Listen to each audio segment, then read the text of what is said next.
let's wrap with one last question. Since we're here in the JFK library, I wanted to ask how JFK inspired you and how his legacy is relevant today.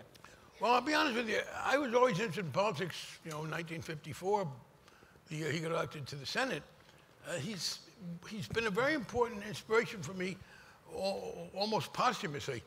When he was saying what he was saying, I was taking it for granted. I frankly didn't need the inspiration of John Kennedy to say, get involved in government, get involved in politics. It's one of these things where you only miss the water when the well runs dry. The fact is that as I wrote the book, I realized there were two antipodal statements that governed the earlier part of my career. One was John Kennedy, ask what you can do for your country, which was a pro-communitarian statement. And I took that for granted when he said that. Not that you only did that, but that there was an obligation to work together.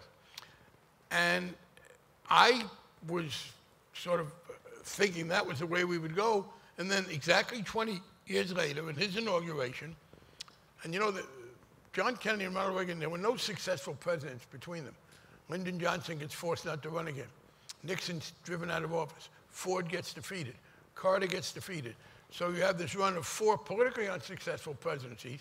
So you have Kennedy and then you have Reagan. And what happens in that arc? Reagan then says, government is not the answer to the problem. Government is the problem. So I now, and in the book, see John Kennedy as having expressed that opinion, which I guess I took for granted was right. And in retrospect, I think it's the one we need to talk about. Sadly for me, and I'm a great supporter of Bill Clinton, I'm very proud I helped defeat the impeachment, but he made the mistake, he broke the tie in a way that was more Reagan than Kennedy, because he said the era of big government is over, as if that was a good thing.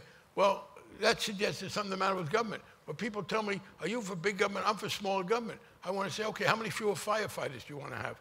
How many fewer Superfund sites should we clean up? How slower should the train schedule be? And I think Bill Clinton made this mistake, and other liberals make it. It is, okay, people don't like government. We'll join in the anti-government view, but we'll support these specific programs. But the whole cannot be smaller than the sum of the parts politically any more than physically. And I think that was the mistake. I think we have to take on head on, yes, we are the party that believes in collective action along with the private sector to make things better, and here's the way we do it.